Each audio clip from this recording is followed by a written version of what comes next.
Today I am making a ramen that is pretty simple but extremely flavorful. The recipe is from Mr. Shono. He owns a bunch of restaurants in Japan, I think 7 of them or something like that. But this is the first time I've ever made my own ramen. So let's jump right into it. By the way, if you want to see the original video where I got this recipe from, link is in the upper right hand corner. Of course, wait until my video is done.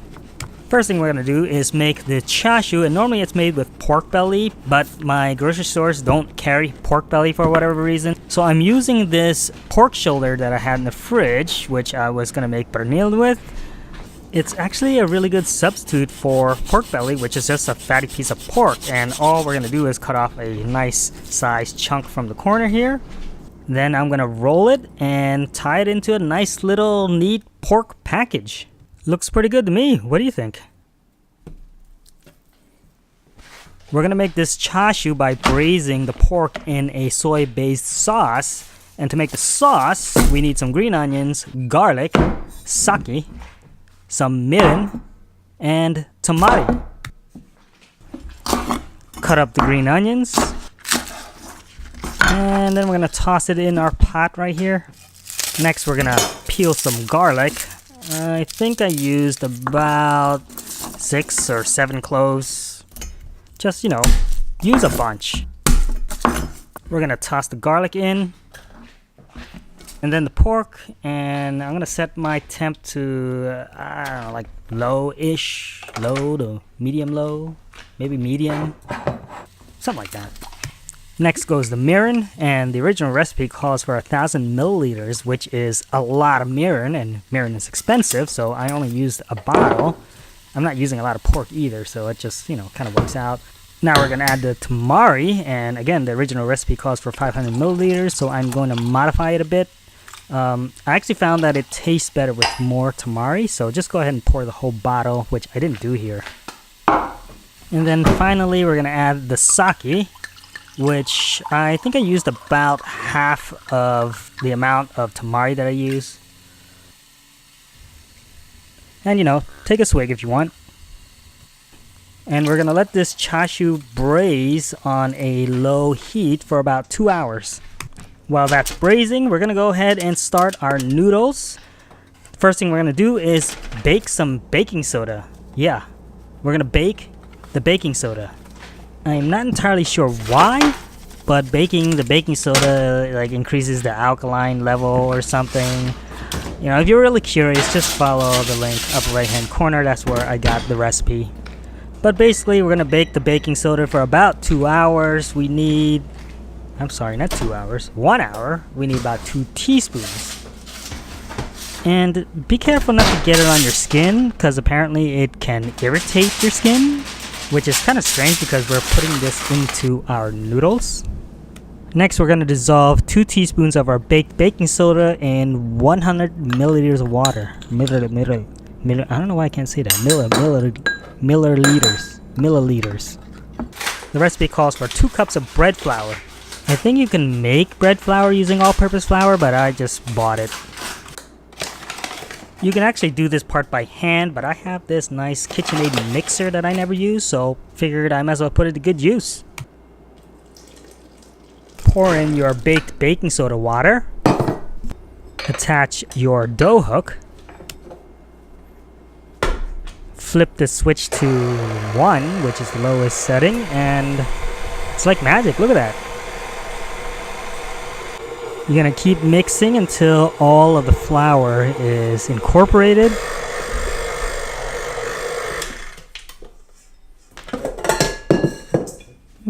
Yep, looks like dough to me. I think it's done. Actually, it's not quite done yet. You got to cover it and let it sit at room temp for like an hour. So now we have our chashu that's still braising and also our dough that's resting. Now we're going to start making our soup. Hey Siri. How much is 2 liters of water? Here's what I found on the web for how much is 2L of water. Have a look. 1 liter is equal to about 4 1/4 cups.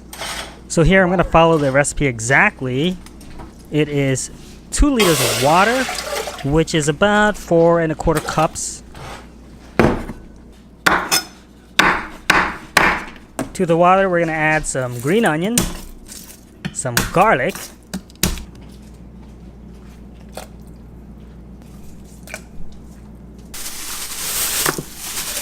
and a nice sized hunk of ginger. Make sure you peel it, and look at that, it looks like a little Godzilla. You see that?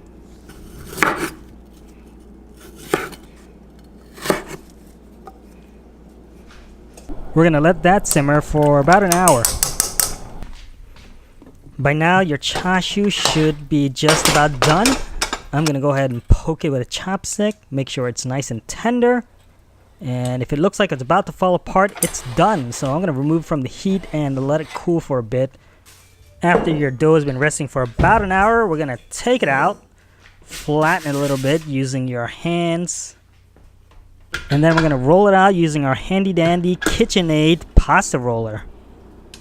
You can also roll it out using a rolling pin, but this is way easier. Once you have the pasta roller attached, you're gonna set it to the widest setting. We're gonna cover our work surface with some cornstarch so the noodles don't stick.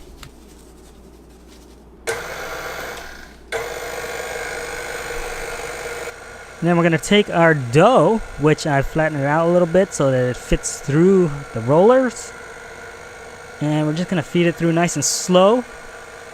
Once it's all the way through, I'm gonna fold it over and do that again. And I'm basically going to repeat this like 5 or 7 times until the dough is nice and smooth.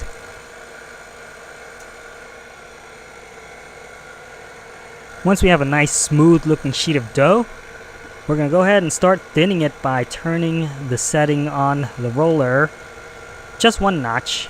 Now we're going to feed our dough through, being really careful. And we're just sort of playing this one by eye. Just look at it, see how even it is, and make sure it just looks right before you lower the setting again. I think I went a little bit too far. As you can see here, it is super thin and then it just breaks in half. Which is okay, I mean you can start over, but I probably should have stopped about a setting or 2 ago. Now we're going to attach the KitchenAid spaghetti cutter. And here it comes, the ramen noodle. My favorite part. Look at that. Oh, it's beautiful. So beautiful.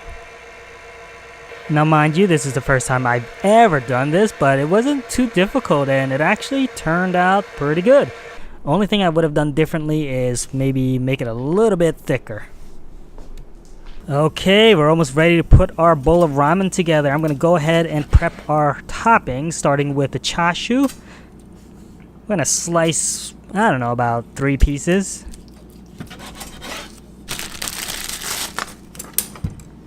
Next, we're going to dice an onion. The recipe calls for white. I'm using red because it's a little milder.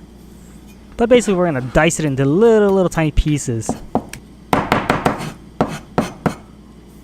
And every good bowl of ramen needs some green onion. I absolutely love green onions, so I'm a little biased. I put green onions on everything. Even my ice cream. Just kidding, not my ice cream. By the way, I don't think I mentioned this, but remember the braising liquid for the chashu? That becomes the tare of the ramen, which translates to sauce. We're going to put about 3 of these little ladlefuls into the bottom of a soup bowl. And here is our super special secret ingredient, chicken fat, which you can get on Amazon. We're going to need about a tablespoon of this. Don't use as much as I did. That was a little bit too much. And for your convenience, I've placed a link to the chicken fat in the description of this video, along with all the ingredients in case you missed it. Alright, it's noodle time! Almost there, guys! We're gonna boil the noodles super fast, like 30 seconds max. Whatever you do, do not overcook the noodles. You gotta be super attentive. Don't answer texts, don't even walk away, don't pet your dog, don't do anything. Just sit there and watch your noodles for the 25-30 seconds it's gonna take to cook. Alright, we've got our bowl of tare sitting here, which we're going to pour the soup into. I'm just kind of eyeballing it, but you don't want to over dilute the tare. You want just enough. And then we're gonna put our noodles into it, and I let them sit for a little bit too long, so they're kind of stuck to the bottom of the strainer there. But yeah, get those noodles in there, move it around a little bit. Don't let them sit too long. We're gonna quickly add our toppings. I apologize for the horrible camera angle. I thought it was pointing at the bowl, but you get the picture. Well, you don't get the picture, but you get the idea. Finally, we're gonna add a little bit of freshly ground black pepper to the top. I'm kind of disappointed I didn't salt bay the black pepper. And there it is, the finished bowl of ramen. Look at that. Looks beautiful, doesn't it? Let's go ahead and give it a taste. Oh. It's a little sweeter than I expected. I think I went a little light on the tamari, but still tasty, still flavorful. Noodles are good, but I let them sit for a little bit too long. I was trying to get some photos for the thumbnail and also film the intro, so they're a little soggy now. But I actually tested a couple pieces before I actually made the bowl earlier, and it actually, the texture is right there, and the size is good too. The problem is they're very delicate, so you gotta cook them quick and then eat them quick.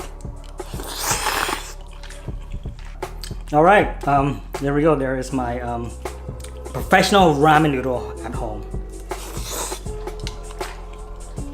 I also could use some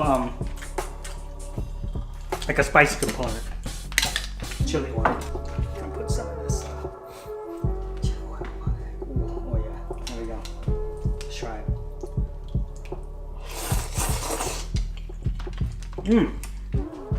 Oh man, yeah, that's it.